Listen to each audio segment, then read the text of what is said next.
Hola, bienvenidos a este podcast titulado Las teorías del aprendizaje en la práctica docente. Mi nombre es Paula Rodríguez y hoy reflexionaré sobre cómo las principales teorías del aprendizaje orientan nuestras decisiones pedagógicas en el aula. En el ejercicio cotidiano de enseñar, los docentes tomamos decisiones pedagógicas de manera constante. Ejemplo, cómo explicar un tema, cómo organizar la clase, cómo evaluar, cómo acompañar a los estudiantes en sus procesos formativos.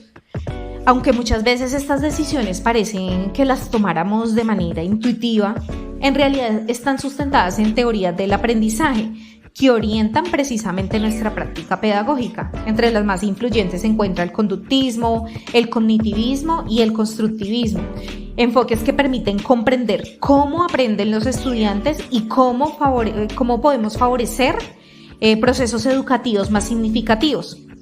En este podcast presentaré una síntesis de estas teorías, algunos ejemplos de su aplicación en el aula y una reflexión sobre sus ventajas y limitaciones desde mi experiencia docente. Primero, pasemos a hablar del conductismo. El conductismo explica el aprendizaje como un cambio observable en la conducta, producto de la relación entre estímulos y respuestas. Autores como Skinner, Pavlov, plantearon que las conductas pueden fortalecerse mediante refuerzos positivos o negativos. En el contexto escolar, este enfoque es especialmente útil en la formación de hábitos, normas y rutinas de trabajo. Por ejemplo, suele utilizar estrategias como acuerdos de convivencia, reconocimiento verbal y retroalimentación inmediata para fortalecer precisamente esos procesos básicos como la lectura, la escritura y la participación desde mi área. Desde mi experiencia docente, particularmente en contextos rurales, pues el conductismo me permite organizar el trabajo en el aula, favorecer ambientes adecuados para el aprendizaje.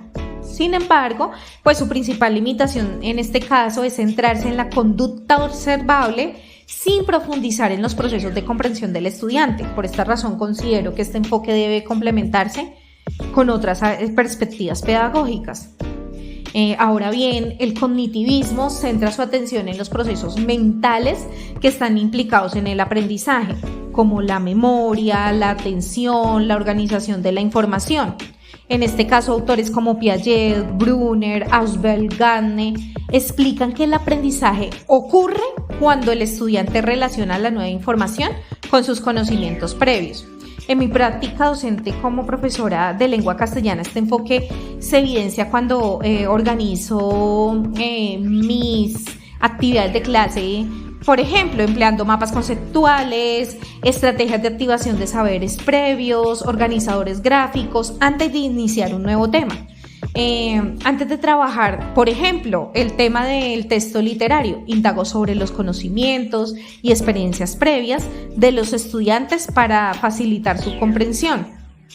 Una de las fortalezas que presenta es que reconoce al estudiante como un sujeto activo en el aprendizaje. Sin embargo, pues puede presentar algunas limitaciones cuando se centra principalmente en los procesos individuales y deja en un segundo plano la interacción social.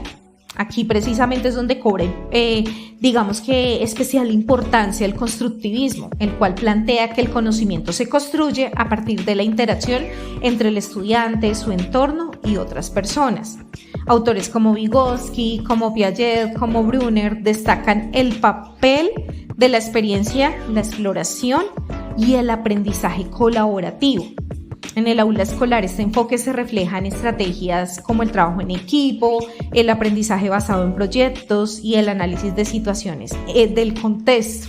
Estos contextos, digamos que son tan importantes, y si observamos lo que es el contexto rural, el aula multigrado, es frecuente observar cómo los estudiantes aprenden entre ellos, ¿sí? Especialmente cuando los mayores apoyan a los menores, lo cual evidencia la zona de desarrollo próximo que es propuesta por Vygotsky. Además, digamos que en el caso de la enseñanza del lenguaje, este enfoque permite desarrollar procesos de lectura crítica e interpretación textual a partir de situaciones que sean reales del contexto de los estudiantes, favoreciendo aprendizajes más significativos. No obstante, su implementación exige una mayor planeación pedagógica, un acompañamiento permanente por parte del docente. Desde mi experiencia docente he comprendido que, primero, ninguna teoría del aprendizaje por sí sola responde completamente a las necesidades del aula. Por el contrario, la práctica pedagógica requiere integrar diferentes enfoques según las características de los estudiantes y sus contextos. En este caso, si hablamos del conductismo, pues aporta estrategias para la formación de hábitos y la organización del aula. El cognitivismo orienta lo que es la estructuración de contenidos y el desarrollo de habilidades del pensamiento. Y el constructivismo favorece aprendizajes significativos a partir del contexto y de esa interacción social. De esta manera, la articulación entre teoría y práctica pedagógica permite comprender que los procesos de enseñanza requieren de decisiones fundamentales que respondan tanto a los contextos escolares como a las características de los estudiantes. Cuando la teoría se articula con la práctica, la enseñanza se convierte en una experiencia verdaderamente transformadora, tanto para el estudiante como para el docente. Gracias a todos por tenerlos aquí presentes en este podcast. Gracias y hasta una próxima.